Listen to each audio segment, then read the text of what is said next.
y empezamos. Muy bien, y ya estamos en la lección número 8. Así que sean todos ustedes muy bienvenidos a este momento del estudio de Escuela Sabática. Bienvenidos a todos ustedes.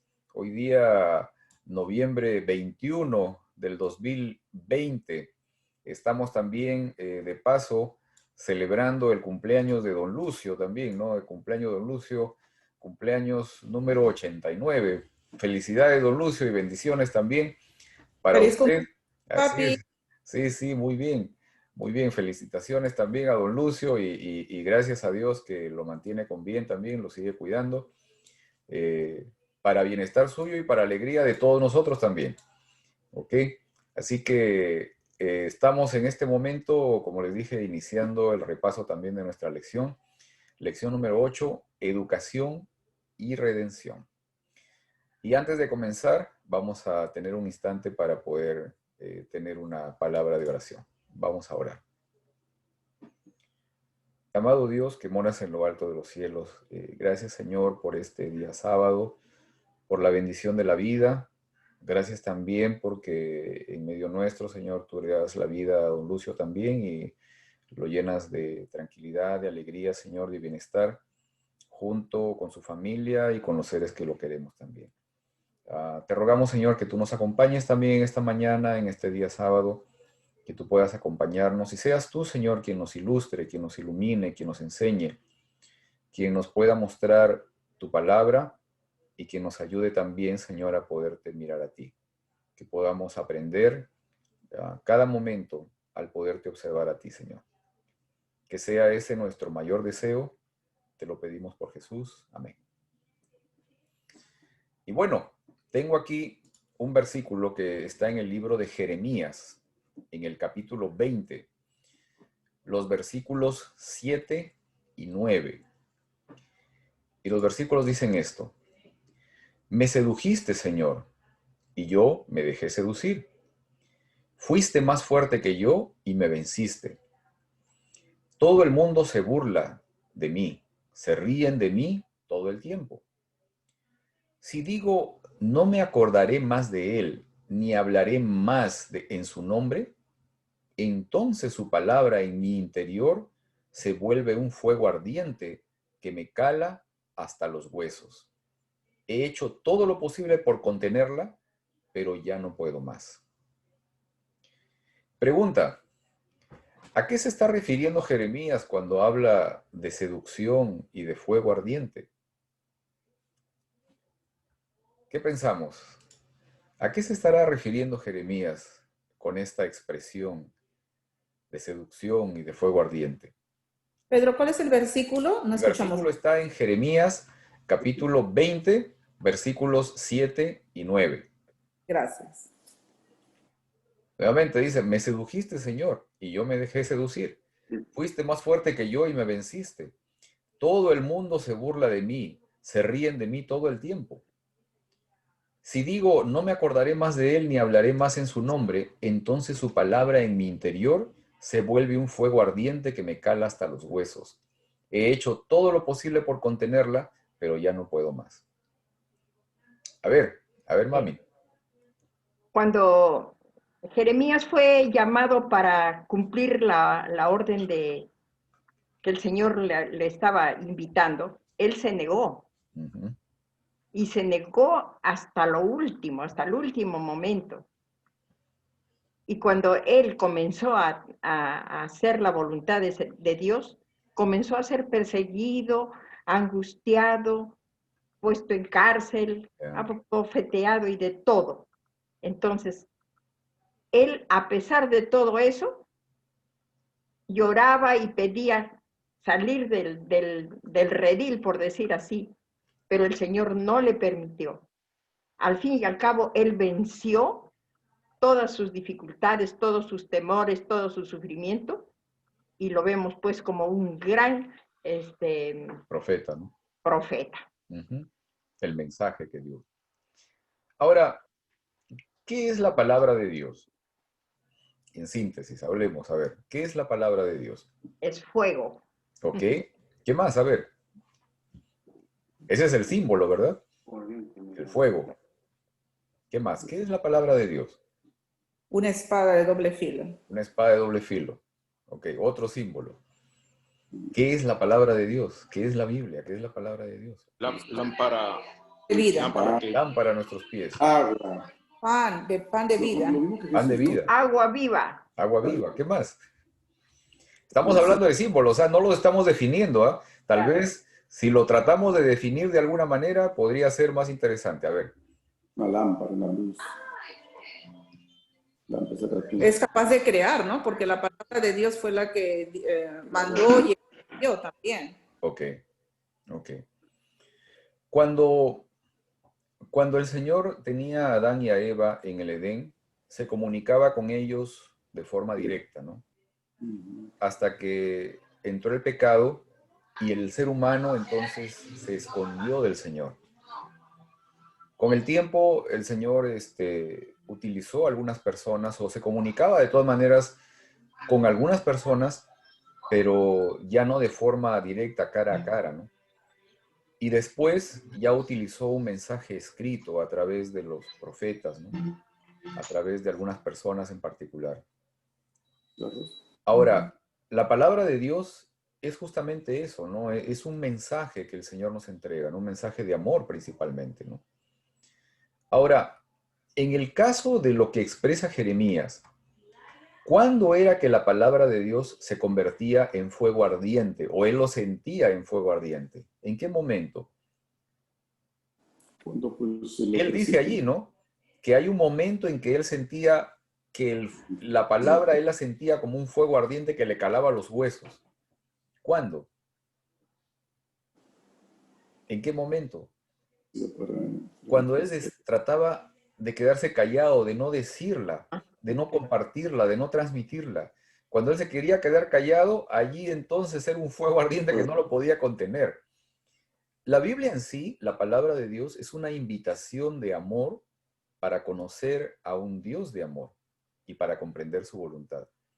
Y ustedes la han descrito bien, ¿no? Con una serie de símbolos, o sea, es todo eso en realidad. El final de la historia humana es favorable para aquellos que siguen al Señor y que confían en Él. Ahora, Lucas 24, capítulo 24, versículo 32, dice esto, ¿no? Se decían uno al otro, ¿no ardía nuestro corazón mientras conversaba con nosotros en el camino y nos explicaba las Escrituras? Ese es los dos discípulos que estaban en el camino de Maús, que se encontraron con Jesús y no lo reconocieron, ¿no? ¿Por qué crees que en todos estos casos se expresa y simboliza la palabra de Dios como fuego? ¿Por qué crees? Porque te hace sentir, ¿no? ¿Ok? Sientes lo que has aprendido, lo que ellos habían aprendido durante toda su estancia con Jesús. O sea, sentían de que es la palabra viva que lo hacía recordar esos momentos con Él, ¿no? Ok. Ok. Ahora, ¿cuán dispuesto o qué estás haciendo para que Dios saque fuego de tu interior? Claro, eso es todo. Porque eso es el punto, ¿no? O sea, nosotros lo podemos sentir como fuego, pero el punto también es poderlo sacar, que salga, ¿verdad? ¿Cuán dispuesto o qué estás haciendo para que Dios saque fuego de tu interior? Ese es el problema. Ajá. ¿Por qué es un problema, Chivo? A ver, cuéntame. No, nada ahí. Quizás la palabra de Dios lo tenemos como un asunto teórico en nuestras vidas. Ok. Y no hay esa relación tan íntima con Dios, como hay una expresión que dice, por la contemplación somos transformados, que al estudiar la palabra de Dios realmente no estamos contemplando, porque la palabra de Dios tiene el poder de transformarnos y así como esa frase dice, ¿no? Por la contemplación somos transformados a la semejanza de Jesús. Entonces todavía el que nos acerquemos ahorita al Señor no es tan profunda, lo hacemos quizás como un hábito, lo hacemos rápidamente, lo hacemos sin oración, Costumbre. como una costumbre, no pedimos la guía del Espíritu Santo, vivimos en tiempos tan difíciles ahorita que estamos atemorizados, no hay fe, tenemos otras preocupaciones. Entonces, todos estos factores no nos están ayudando a tener esa relación íntima con Dios, que al estudiar su palabra, ella sea capaz de transformar nuestras vidas y seamos tan llenos de su Espíritu Santo que pues esa palabra la podamos difundir y que sea como fuego y que arde en nuestra vida, y que cuando salgamos y cuando hablemos con nuestros vecinos y con nuestros amigos y compañeros de trabajo, pues salga y sea para bendición de otras personas. Ajá. Pero Amén. lamentablemente esos factores tan negativos no ayudan. Tal vez sí hay algunas cosas allí que nos están todavía afectando. Quiero dar la bienvenida a Armandito. Armandito, qué gusto verte otra vez por acá. Bienvenido, ¿ok? Qué bueno verte, sí. Acá estamos. Génesis capítulo 1, versículos 26 y 27. Vamos a entrar de plano acá al tema, algo que mencionó acá ahorita Chío, respecto al asunto de que Dios nos creó a su imagen, ¿verdad? Y dijo Dios, ¿no? Hagamos al ser humano a nuestra imagen y semejanza, que tenga dominio sobre los peces del mar, sobre las aves del cielo, sobre los animales domésticos, sobre los animales salvajes y sobre todos los reptiles que se arrastran por el suelo. Y Dios creó al ser humano a su imagen. Lo creó a imagen de Dios, hombre y mujer los creó. En otra versión dice, varón y hembra los creó, ¿no? ¿Cuál es el objetivo central de la educación cristiana? Nuevamente, esta es una pregunta que ya se las he venido haciendo varias veces, ¿no? ¿Cuál es el objetivo central de la educación cristiana? Recordemos, el objetivo principal de la educación cristiana es restaurar la imagen distorsionada, la imagen dañada de Dios en nosotros, ¿ok? Ese es el objetivo principal de la educación cristiana. Ahora, pregunto, ¿qué significa ser creado a la imagen de Dios o a su imagen y semejanza? Creo que tal vez cuando nos hemos encontrado con este versículo de inmediato hemos pensado en eso, ¿no? ¿Qué significa?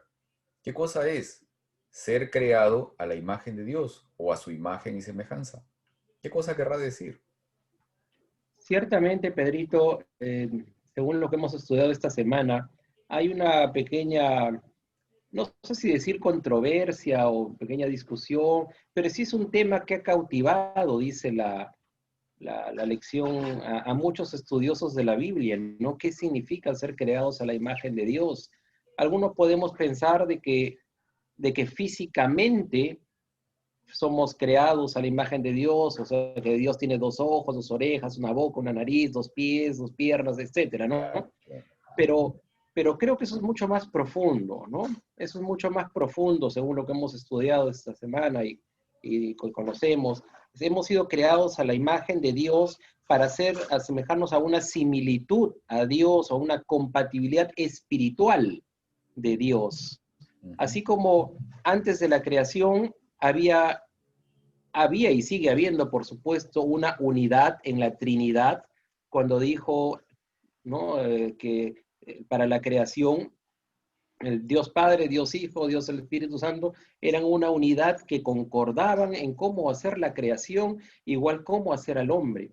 Entonces, lo que Dios quería hacer, creo yo, según lo que hemos llegado a la conclusión, es de que ser creados a la imagen de Dios es tener esa similitud y compatibilidad espiritual con el Padre, que podamos comunicarnos directamente con Él, como lo hacían Adán y Eva, lo hacían desde el comienzo, y ciertamente se fue perdiendo desde la entrada del pecado al mundo, ¿no? Claro, pero eso es lo fundamental, ser creados a la imagen de Dios, espiritualmente hablando. Ok. ¿Alguien más quiere decir algo? A ver, Luisito, el audio no, ahí está. Bueno, solamente recordar en lo que dice Gálatas 5, 22 y 23, donde dice, más el fruto del Espíritu es amor, gozo, paz, paciencia, benignidad, bondad, fe, mansedumbre, templanza. Contra tales cosas no hay ley. Entonces creo que eso refleja el carácter de Dios. Primeramente que Él es amor, y todo lo que menciona en el versículo, gozo, paz, paciencia, Eso es lo que es la imagen del Señor y eso es lo que nos está invitando a que nosotros reflejemos en nuestras vidas. Bien, claro, su carácter, ¿no? A A ver, ver, hay un pasaje en Patriarcas y Profetas que lo describe muy interesante. En el capítulo 2 de la creación dice, el hombre había de llevar la imagen de Dios tanto en la semejanza exterior como en el carácter. Dice, aunque únicamente Cristo es la misma imagen del Padre, que está en Hebreos 1:3, el hombre fue creado a semejanza de Dios. Su naturaleza estaba en armonía con la voluntad de Dios. Su mente era capaz de comprender las cosas divinas. Sus afectos eran puros, sus apetitos y pasiones estaban bajo el dominio de la razón. Era santo y se sentía feliz de llevar la imagen de Dios y de mantenerse en perfecta obediencia a la voluntad del Padre. Creo que es la descripción que la hermana le da a Dios a la hermana para que nosotros entendamos realmente lo que es ser creados a imagen de Dios. Es un pasaje muy interesante que debemos ponerlo en nuestras notas. Claro, claro. Sí, en realidad, o sea, definitivamente este aspecto tiene que ver con esta parte espiritual, con el reflejo en nuestros caracteres también del mismo carácter de Dios. O sea, él nos hizo con esa posibilidad. Quizás hay algunos que, por ejemplo, como ayer conversábamos aquí en casa con Mónica, el asunto de que tanto el hombre como la mujer no somos iguales, o sea, en nuestros caracteres, ¿no? O sea, en nuestra personalidad, no somos iguales, somos diferentes, pero somos complementarios, ¿no? Somos complementarios, o sea, nuestros roles además también son diferentes. Y cada uno de nosotros también refleja o debería reflejar, digamos, fuimos hechos con ese propósito, ¿no? De reflejar el carácter de Dios, ¿no? A ver, Armandito. Pedrito, una pregunta que a mí yo me la he hecho toda esta semana.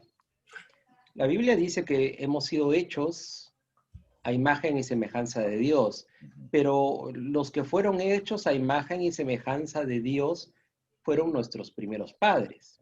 Ahora, yo me pregunto, después de casi 6,000 años de pecado, actualmente nosotros o los bebés que nacen siguen siendo a imagen y semejanza de Dios, porque sabemos de que nacemos ya bajo pecado, con tendencias pecaminosas, y Dios no tiene pecado ni tendencias pecaminosas. Entonces, ¿en qué sentido somos a imagen y semejanza de Dios actualmente?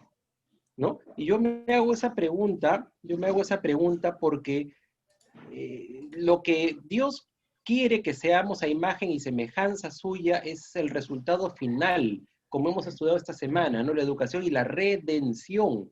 Cuando seamos redimidos, seremos de nuevo a imagen y semejanza de Dios.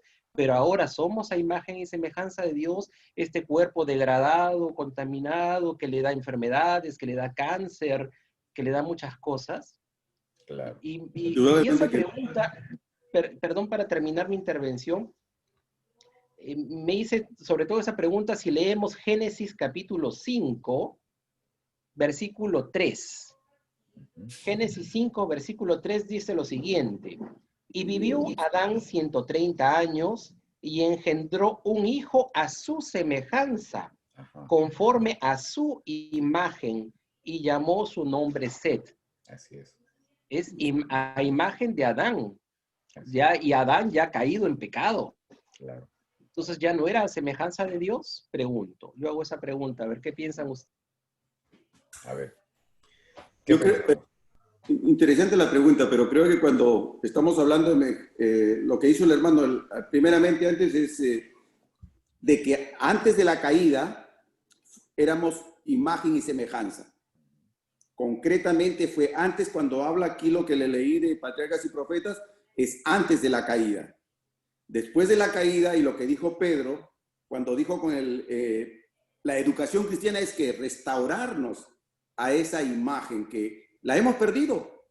La hemos perdido porque el pecado entró y ahora estamos con eso que estamos hablando de que somos cristianos, creemos en Dios, pero nos da hasta miedo ir y tantas cosas que están sucediendo ahorita con la pandemia, que muchos dicen, oh no, porque una vez yo intervení y yo no creo que sea la manera que Dios quiera que adoremos ahorita así, ¿no? Virtualmente, porque no se da las, como se dice, las características que Dios puso para esa adoración. Pero otros piensan que sí, que está bien. O sea, en ese sentido yo pienso de que la imagen y semejanza la perdimos cuando entra el pecado, cuando se desobedece. Y ahí, en esta parte de que leyó hermano en Génesis 5, yo creo que cuando lee que es Set, recordemos, Set fue el que tomó la posta de Abel, semejanza de Dios, porque él es el que iba a llevar la semejanza de los hijos de Dios. O sea, no en el plano carnal que ahora tenemos, que nacemos con pecado, sino que iba a representar a Dios en llevar tal vez el evangelio, que él es el que suple a Abel, ¿no? En su rol como protagonista de los hijos de Dios. Bueno, sí, definitivamente.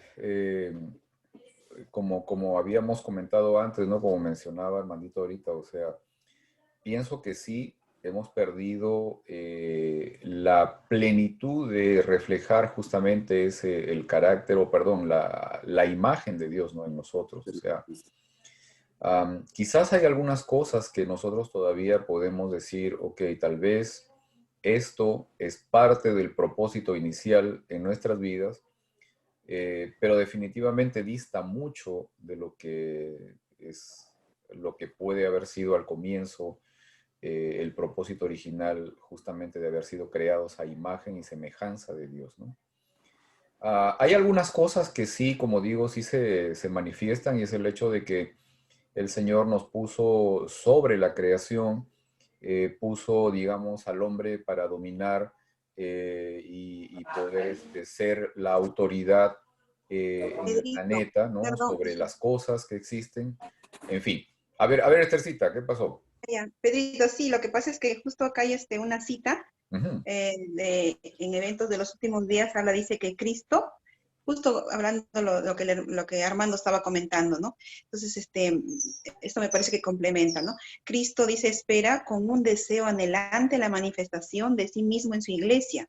Cuando el carácter de Cristo sea perfectamente reproducido en su pueblo, entonces vendrá Él para reclamarlos como suyos. Amén. Entonces yo creo que sí, yo creo que eso es un proceso que está ocurriendo y eso es lo que ahorita, o sea, está pasando hasta que nosotros reproduzcamos el carácter de Cristo para que Él regrese, ¿no? Para Amén. reconocerlo. Amén. A Y sus que es muy hijos. posible que necesitemos su acción total en nosotros para poder llegar a alcanzar esa condición, ¿no? O sea, en realidad, como decimos ahorita, sí es todo un proceso, pero sí hay necesidad de que podamos tratar de alcanzar eso, ¿no?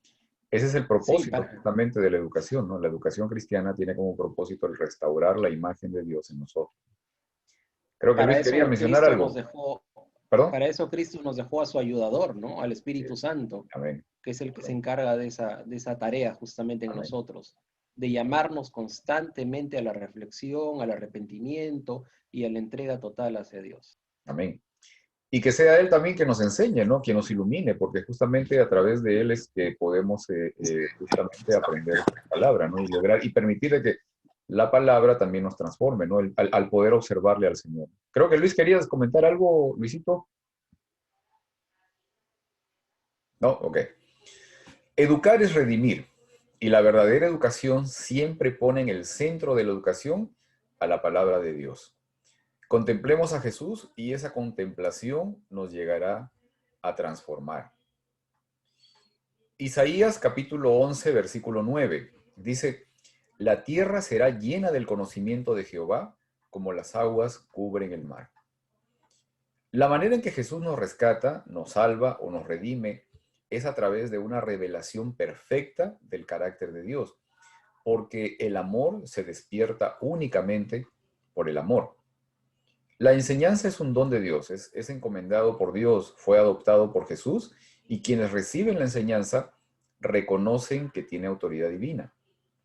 Ahora, ¿cuál es nuestro papel con respecto al conocimiento de Dios que se esparce por todo el mundo? ¿Cuál es nuestro papel?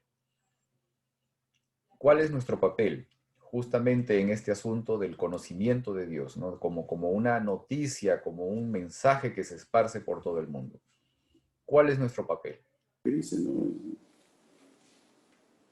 Enseñarla, ¿no? ¿Ok? Compartirla. ¿Qué Preceptos más? desde la casa es vivirla, Compartir las buenas nuevas. vivirla también. Sobre todo, no solamente enseñarla, sino vivirla. ¿Ok? Cumplir la gran comisión que nos dejó Cristo, ¿no? Por tanto, Amén. ir Ajá, y amén. predicar y ¿no? Porque bautizando en ahí, el ¿no? nombre del Padre, del Hijo y del Espíritu Santo. Amén. Ujú. Amén. Segunda de Timoteo, ¿no? El versículo de memoria, ¿no? O sea, todas esas características son las que Dios nos da para que utilicemos la palabra para eso, ¿no? Enseñar, redarguir, corregir, para instruir en justicia. Ujú, ujú. Bueno, antes de que pasemos más allá, bienvenida Hildita, bienvenida, ahora te veo aquí ya, bienvenida al momento de estudio de escuela sabática. Tres puntos importantes en este asunto.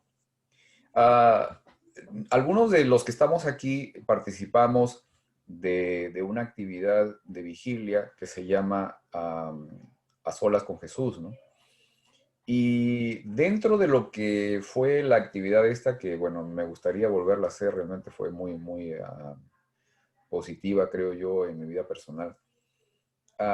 Una de las cosas que se expuso, se manifestó, era algo que le comenté a ustedes hace unos minutos, ¿no? Y es el hecho de que nuestro principal objetivo, nuestro mayor esfuerzo cada día debería ser buscar a Jesús. En realidad, ese es el objetivo que deberíamos tener. Nuestro esfuerzo cada día debería circunscribirse en eso, ¿no? Digamos, no en el asunto de tratar de esforzarnos por cumplir una ley, por hacer determinadas cosas, por no hacer esto, por no hacer lo otro, sino que nuestro objetivo principal, nuestra meta, nuestro esfuerzo principal debería ser enfocarnos en conocer a Jesús, ¿no? Y esa es una de las cosas importantes, principales tal vez, en esta parte que menciono o que pregunto, ¿no? Respecto a nuestro papel en el conocimiento de Dios, ¿no? Que se transmite a los demás, ¿no? El poderle conocer a Él, ¿no? Buscarlo a Él cada día, relacionarnos con Él, ¿no?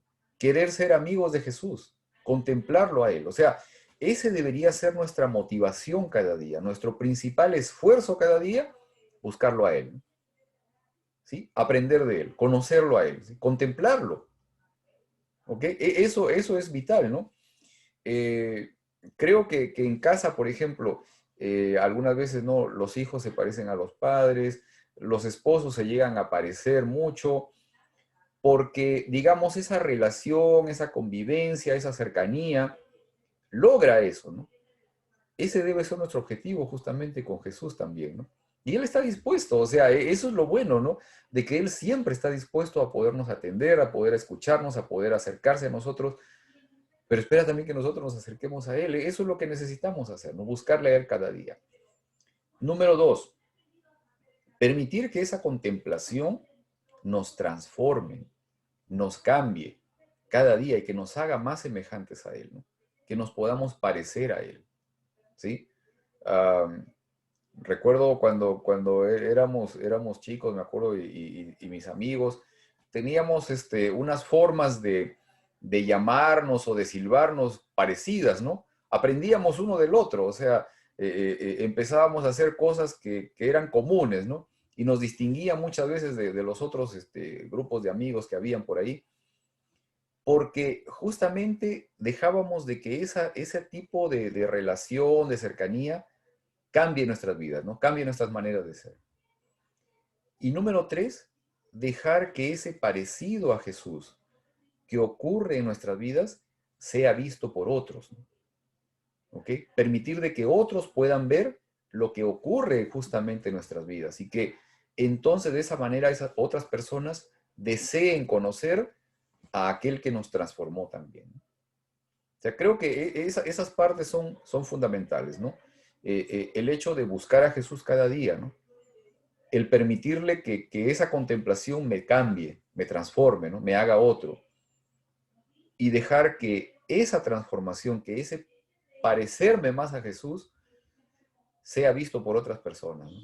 Y que esas personas de esa manera deseen no conocerme a mí, ¿no? Sino saber quién hizo ese cambio en mí, ¿no? ¿Quién hizo esa transformación en mi vida, ¿no? Entonces, que puedan justamente conocer al ser que me transforma o al ser que me transformó. No sé si quieren comentar algo acá al respecto, ¿no? Esta parte creo que es muy, muy interesante y muy importante. A ver, Luisito. Yo creo que eso es muy vital. Hay un dicho que pues comentamos ayer, el testimonio vale más que 1000 palabras, ¿no? Yeah. Y muchos han puesto los ojos en nosotros como cristianos. A veces nosotros nos basamos más en lo que es las reglas, los reglamentos de la iglesia, las doctrinas, y queremos de que la gente conozca eso primero, sin antes de que conocer a Jesús. Y ahí es donde entramos en problemas. Parece de que si conocemos primeramente a Jesús, creo que vamos a permanecer en la iglesia y los que escuchan y que aprenden van a permanecer en la iglesia para siempre. Pero los que conocen acerca de las reglas, reglamentos y entran con eso, pues parece que no duran mucho. Así es que nosotros, la misión de nosotros es de dar a conocer a Jesús, ser semejanza, imagen de Él, dar, como tú dices, buscarlo cada día, darlo a conocer, que otros miren a Jesús en nosotros. Esas son las cosas de que van a tener mucho valor y van a traer más almas para Jesús y van a permanecer en la iglesia, bueno, por toda su vida, ¿verdad? Amén. Amén. Que eso sea realmente lo que nos motiva, nos fuerza, ¿ok? En Mateo capítulo 25, versículos del 1 al 13, encontramos la parábola de las 10 vírgenes. Todos recordamos la parábola, ¿verdad? Todos recordamos la parábola. Ahora, pregunta, ¿qué diferencia hubo entre un grupo y otro grupo de estas jóvenes, de estas vírgenes? Un grupo tenía el aceite y el otro grupo se le acabó.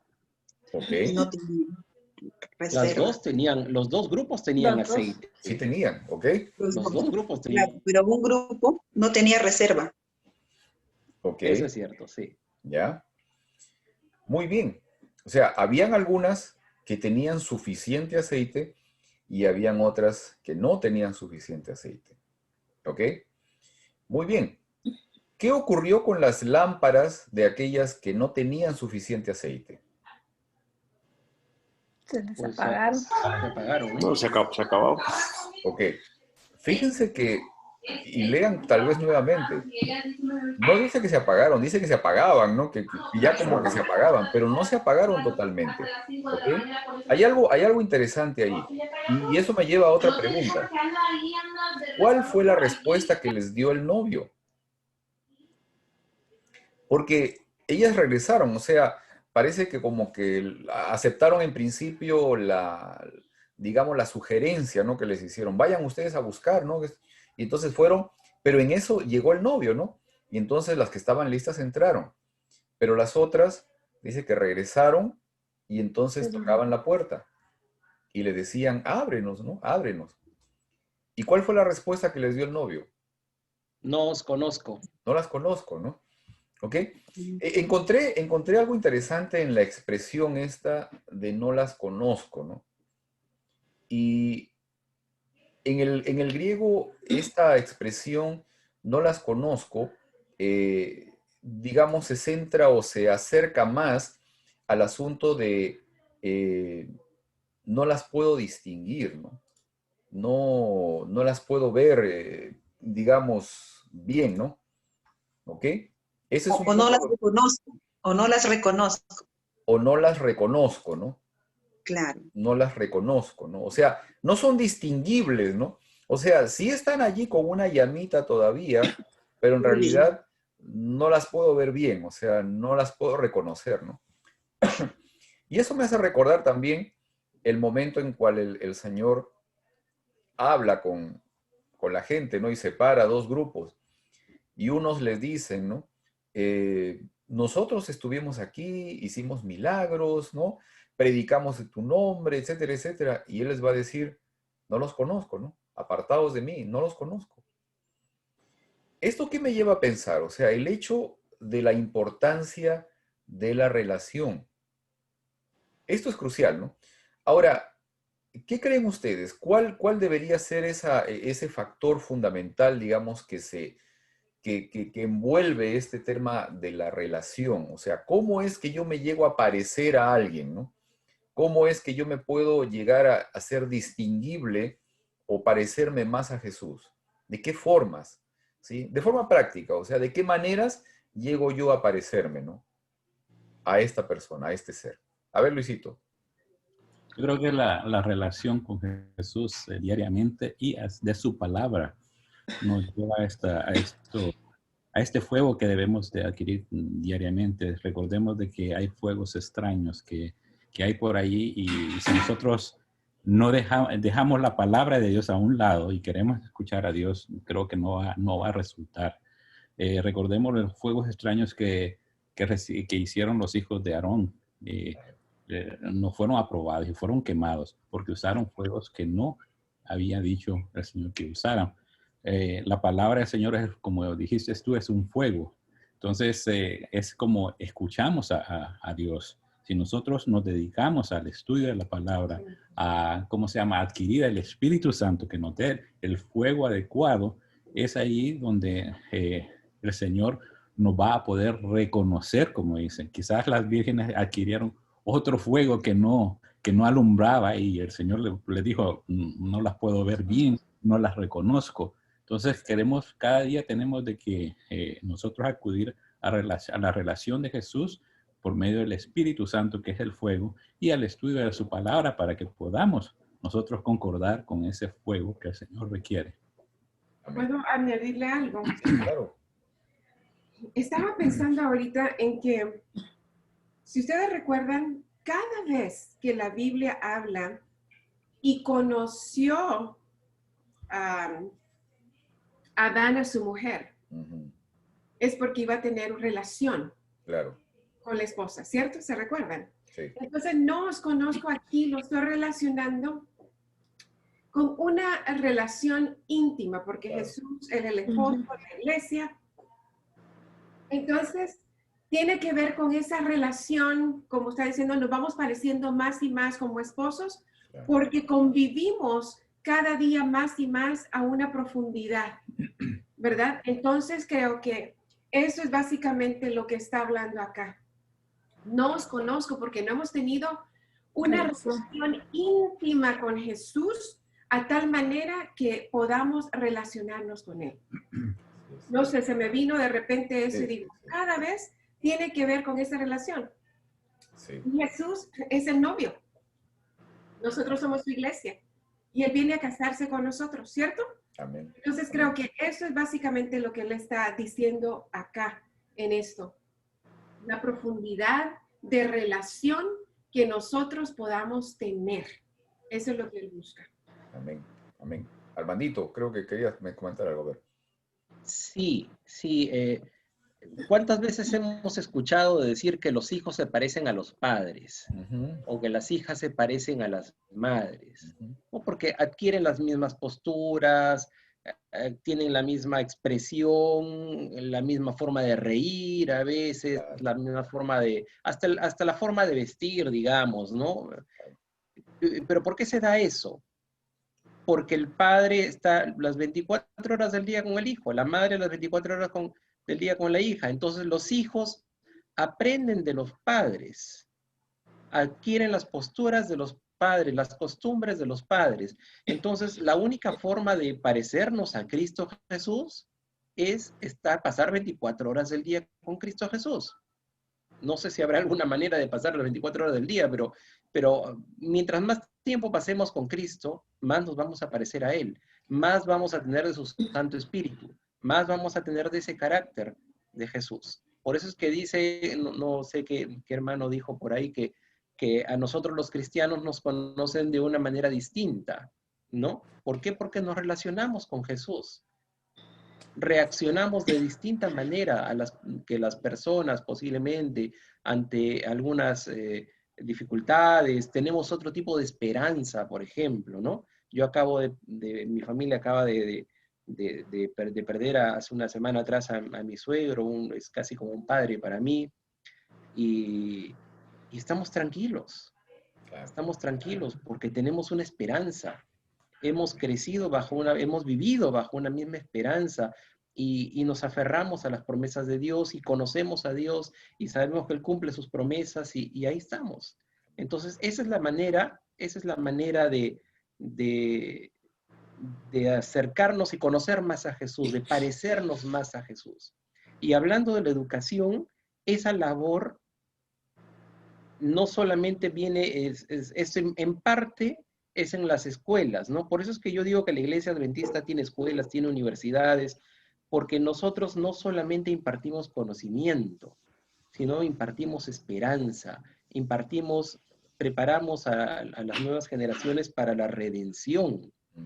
Porque si no, pues si solamente se diera educación, información nada más, pues no habría necesidad de que haya pues instituciones adventistas educativas, ¿no? Porque cualquier escuela puede hacerlo y quizás mejor puede hacerlo, pero lo que nos caracteriza a nosotros es esa parte, la educación con la redención, lo que hemos estudiado en esta semana. Esta semana, claro.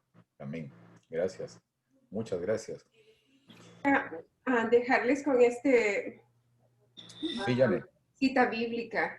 Proverbios 4:18 nos dice, mas la senda de los justos es como la luz de la aurora, que va de aumento en aumento hasta que el día es. Amén. Creo que esa es la unión que tenemos con Jesús.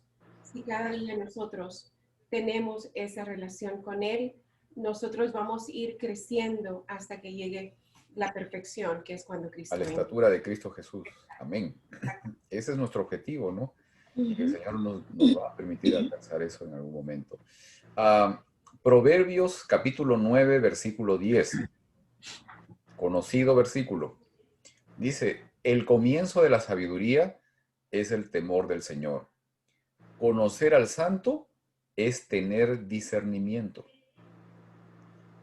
Ahora, tomando como base este versículo, ¿qué entendemos por sabiduría? ¿Qué entendemos entonces por sabiduría? El comienzo de la sabiduría es el temor del Señor. Exactamente. Conocerlo a Él es tener discernimiento. ¿Qué pensamos? Yo creo que la relación que uno tiene con Dios, o sea, es la relación con Él. O sea, si la tenemos íntima, tenemos más sabiduría. Y por eso recordemos la experiencia que tuvo Salomón. Él tiene la oportunidad de pedir lo que quiera, lo que quisiera, riqueza y todo. ¿Él qué pidió? Sabiduría para poder ayudar al pueblo. Y por eso muchos de otros pueblos vinieron a escuchar la sabiduría que él tenía, porque la sabiduría que él tenía venía del cielo. Amén. Amén. Creo que ya las semanas anteriores había comentado con ustedes respecto a este tema de lo que significa el temor a Jehová, ¿no? Y varios de ustedes lo habían manifestado, lo habían representado con el hecho del respeto, ¿no? De darle el respeto a Dios, ¿no? No es un tema de tener miedo y eso, sino básicamente de respetar, ¿no? Obediente. Había comentado con ustedes esta expresión del temor al Señor como algo que debería movernos a lograr de poner al Señor en el centro de nuestras vidas, o sea, darle la importancia que realmente Él merece, ¿no? De prestarle la atención que Él merece, o sea, de hacerlo la parte más importante de nuestra vida, a pesar digamos, de las situaciones, del apuro de cada día, de las condiciones que a veces se presentan, etcétera, de hacerlo a Él lo más importante en nuestras vidas, ¿no? El hecho del temor al Señor. ¿Y cómo es que se relaciona con la sabiduría, no? El comienzo de la sabiduría, el principio de la sabiduría es el hacer al Señor el centro de nuestra atención, el hacerlo lo más importante en nuestras vidas, el comienzo de la sabiduría. Y dice aquí todavía, conocer al santo es tener discernimiento, es tener la capacidad de diferenciar entre una cosa y otra, entre lo bueno y lo malo, entre lo blanco y lo negro, o sea, tener esa habilidad, ¿no? De poder separar, ¿ok? Porque eso es algo que cada vez se va a hacer más complicado, sobre todo en este tiempo, ¿no? en este Y no tiempo en el cual confundir, tal vez Pedrito, existe mucha confusión, ¿no? A ver, Armandito. sí, digo, y no confundir inteligencia con sabiduría. Exacto, Una cosa es tener inteligencia y otra cosa es tener sabiduría, exacto. ¿no? Eso nos tiene que quedar muy claro, ¿no? Ujú. Definitivamente. Ahora, Salmos capítulo 119, versículo 46. Dice esto: hablaré de tus estatutos a los reyes y no seré avergonzado. ¿Se entendió aquí? Oh, bienvenidos, hermano González, también, bienvenidos. Que han estado ocupados ahí con los chicos, con los jóvenes de la iglesia. Salmo 119, versículo 46. Dice: hablaré de tus estatutos a los reyes y no seré avergonzado. ¿Cuál es el propósito o cuáles son los beneficios de la sabiduría? Tomando como base este versículo, ¿cuál es el propósito o cuáles son los beneficios de la sabiduría?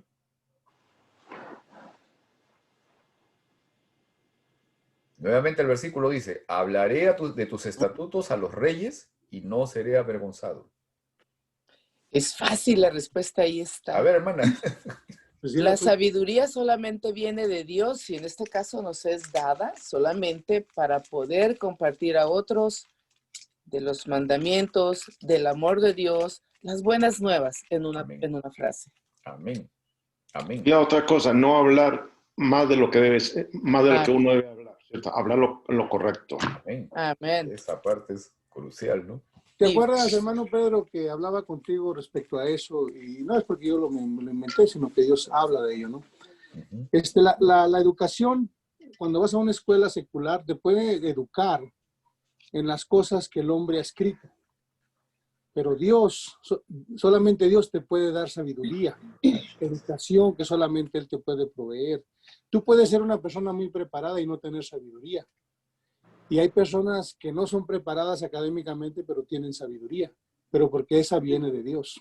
Amén. Y esa es la diferencia, la sabiduría y la educación académica. Ajá. Ahora, esa parte, ¿no? Y eso es algo interesante, o sea, y me lleva a preguntar otra cosa, ¿no?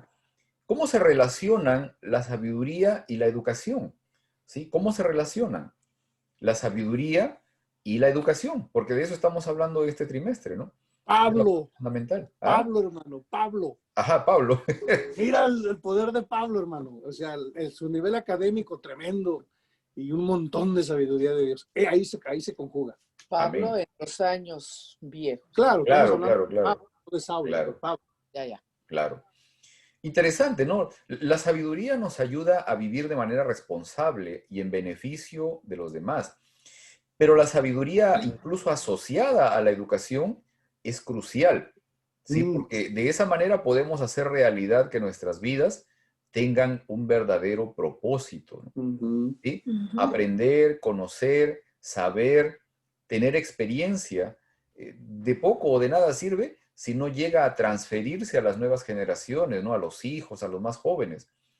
El poder entregar, compartir ese conocimiento, luz o sabiduría que se acumula en la vida, le da sentido a las nuestras, ¿no? A nuestras vidas, le da sentido a nuestras propias vidas y más aún nos prepara a quienes damos y a quienes recibimos también esas enseñanzas para esta vida y para la eternidad, ¿no? Esto es algo crucial, ¿no? El hecho de cómo se vincula, ¿no? Este tema de la sabiduría con la educación, ¿no?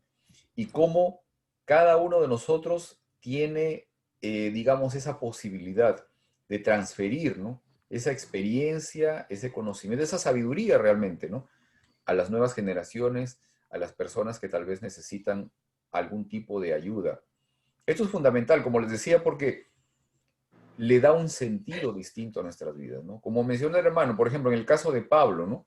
Pablo tenía una enorme preparación académica, o sea, era muy versado, muy preparado.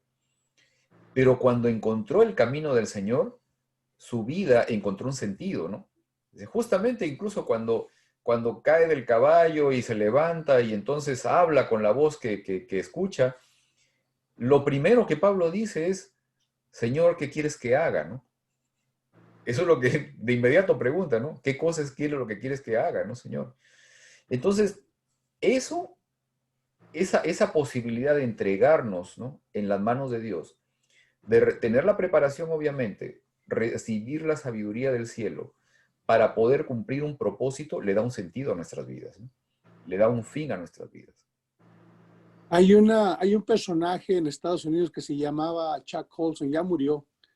Esta persona estuvo involucrada en la administración de Nixon, cuando hicieron ese fraude que cometieron. Fue a la cárcel por ese fraude que se cometió, y ahí conoció el Evangelio. Y este hombre, súper preparado, o sea, académicamente súper preparado, y conoce el Evangelio, hermano. Él fue el que ahora inició este programa ya a nivel nacional de los regalos para los presos.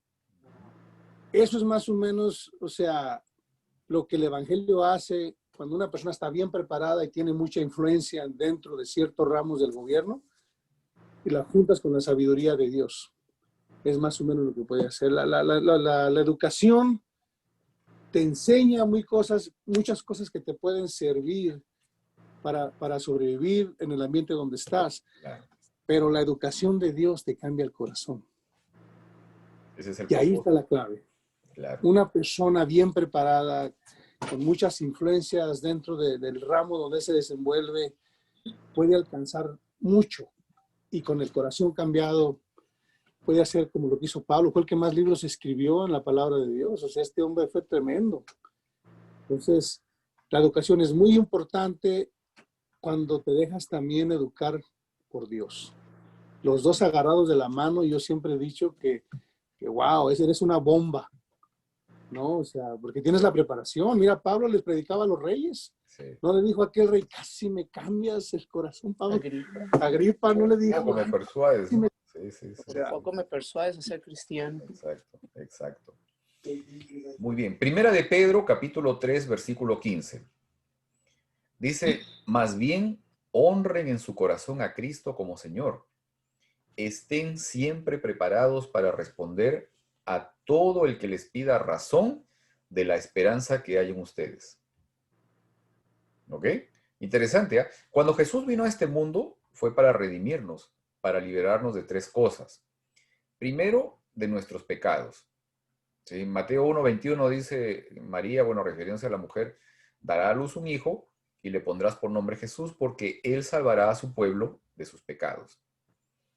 También Jesús vino a redimirnos o a salvarnos de la muerte. En Oseas 13:14 dice, yo los redimiré del poder del sepulcro, los libraré de la muerte. Muerte, yo seré tu muerte. Sepulcro, yo seré tu destrucción. La compasión se oculta de mis ojos. Y número 3, Jesús vino a redimirnos o a salvarnos de Satanás, aquel que es nuestro acusador. Jesús vino a salvarnos de las acusaciones del acusador. ¿Ok? Primera de Juan, capítulo 3, versículo 8 dice, el Hijo de Dios fue enviado precisamente para destruir las obras del diablo o las obras del acusador. Ahora, respecto a la segunda venida del Señor, a la próxima e inminente de venida del Señor, ¿cuál es el propósito del Señor en esa próxima venida? ¿Cuál es su propósito?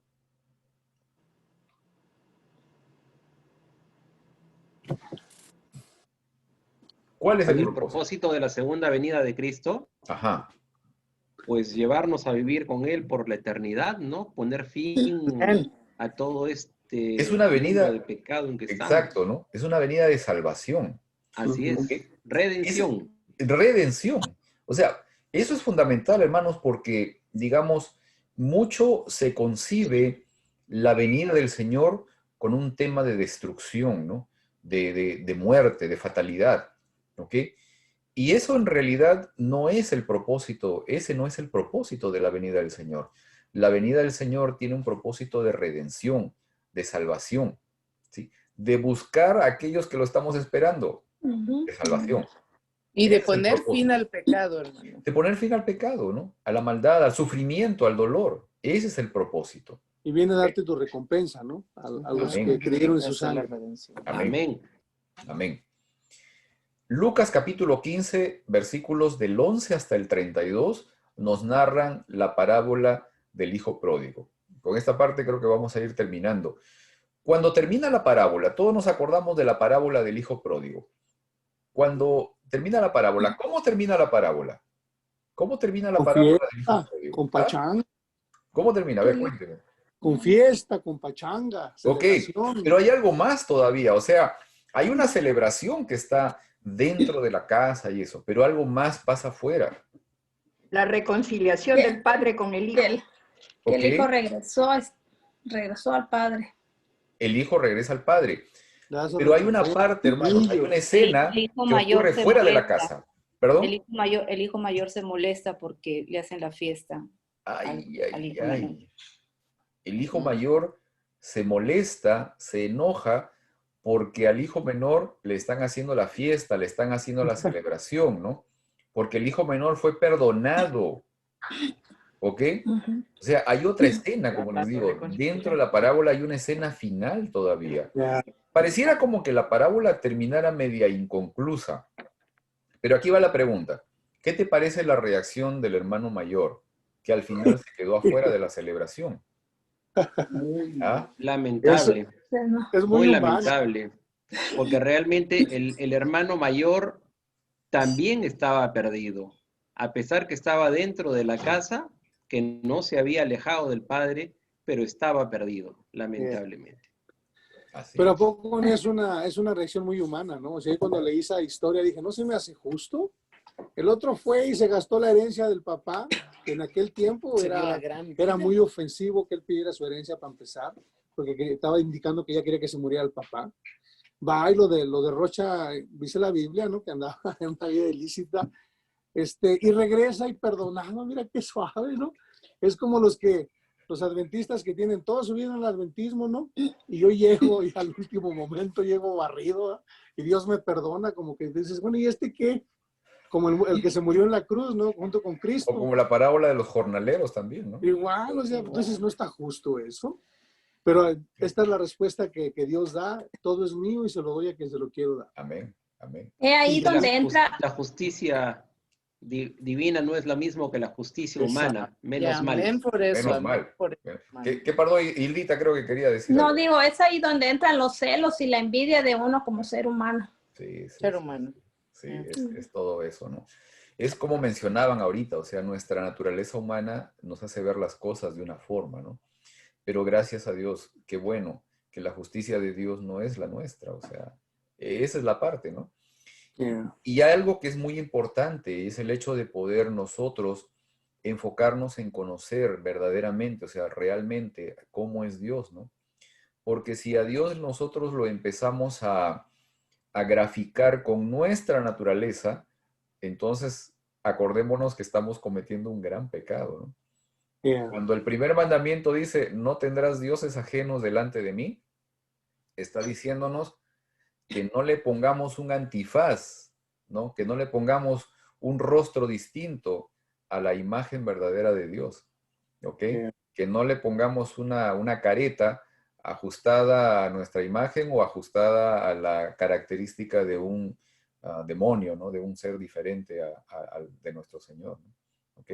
Y este es el primer mandamiento y es curioso porque justamente esta es una de las cosas esto es algo que ocurrió en el caso de Eva, ¿no? El hecho de que le creyó a la serpiente, le creyó lo que decía respecto de Dios, ¿no? Le O sea, le creyó el hecho de que le puso un antifaz a Dios.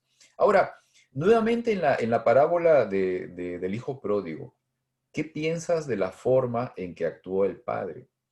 Porque la parábola termina, por lo menos, con el padre y el hijo molesto afuera de la reunión, o sea, afuera de la celebración. ¿Qué piensas de la forma en que actuó el padre? Con referente al hijo que estaba enojado. Ajá. Porque se quedó con él afuera, o sea, con él se quedó conversando, Sí. ¿no? Pues él le dijo, ¿no? Todo lo que yo tengo es tuyo porque tú siempre has estado aquí conmigo. Lo que tú quieres siempre se te ha dado, le dijo. O sea, el padre nunca le negó nada a ese hijo. Claro. Yo pienso que la reacción del hijo es a muchas veces de nosotros. Nosotros deberíamos de ponernos contentos cuando una persona que anda haciendo pecado cambia, ¿no? O está tratando de cambiar. Y a veces pareciera que lo acusamos, ¿no? en vez de tratar de ayudarlo. Ya. Nos enojamos, ¿no? Cuando el hijo pródigo regresa, él era digno de muerte. Sí. Porque se había ido, había robado al padre, porque esa herencia no era de él, Claro. lo había robado. Y era digno de muerte, por eso el padre se apresura y lo abraza, porque la gente lo pudiera haber matado, de acuerdo a la tradición. Claro. Así es. Y le puso el anillo, haciendo referencia a su lugar de hijo. Ajá. ¿Eh?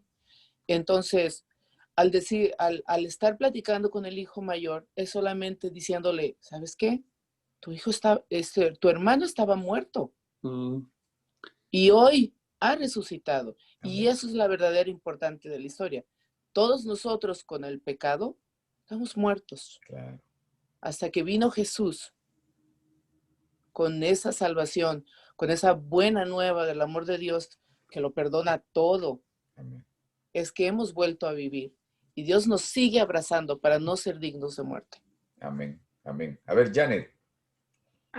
Escuchando las dos historias, tanto de las 10 vírgenes como del hijo pródigo, tenemos que pensar, escucho y siempre dice, oye, el hijo pródigo, y regresó, y qué dijo el padre, y esto.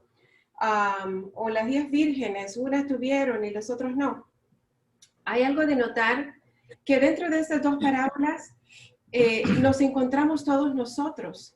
O sea, dentro de las dos vírgenes, las vírgenes fatuas, los dos grupos. Los grupos siempre son los dos grupos cristianos. Así es. No está hablando de uno afuera y uno adentro.